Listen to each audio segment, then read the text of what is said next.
Why these free trade agreements are very important for Sri Lanka. I will just give one numbers. It's important for you to understand why we are doing it. We do it with a purpose. There is facts and figures behind it, and we have to learn from the others. If you look at it, early 90s, size of our economy, export market, and Bangladeshis and the Vietnam were almost similar, about 3 to 4 billion. Today, in 2022, you can Google and check.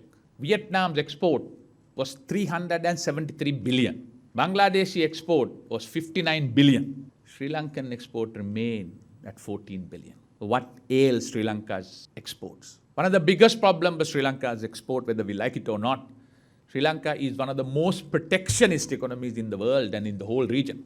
Sri Lanka economy is just 78 billion. Our GDP, the whole GDP. World is 86 trillion.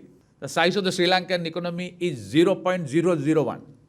So there is nothing for the others to come and grab from others, though it has become a big slogan in this country. The whole way, everything is there for us to go and grab from 86 trillion economy. And therefore, how do you access that? One of the models, particularly ASEAN countries, have beautifully used is free trade agreements. What do you do with the free trade agreement? Instead of supplying to 22 million people, you expand your market. You build your brands. You become very competitive.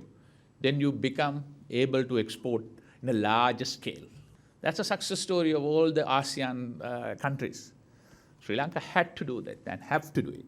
We cannot be prisoners of the past. We cannot continue to say on the 16th century, Solin came and invaded Sri Lanka, therefore there is a danger and all those things. Those days have gone. We are in a new world under UN sovereignty. We have to work with the world. How do we do that? So it is in that context that it's very, very important for Sri Lanka to enter into free trade agreement, expand the market for the Sri Lankan products, so the investors will come. If you only look at Sri Lanka and investors to come, there is nothing much to take from Sri Lanka. What is the Sri Lankan domestic market? But if you have a larger market with larger access to the free world, that is where the real investors will come.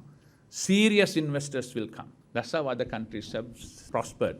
It is in that context that President Wickremesinghe, ever since he had taken over, had made a lot of effort to quickly enter into free trade so that we give a larger market to our people and our products.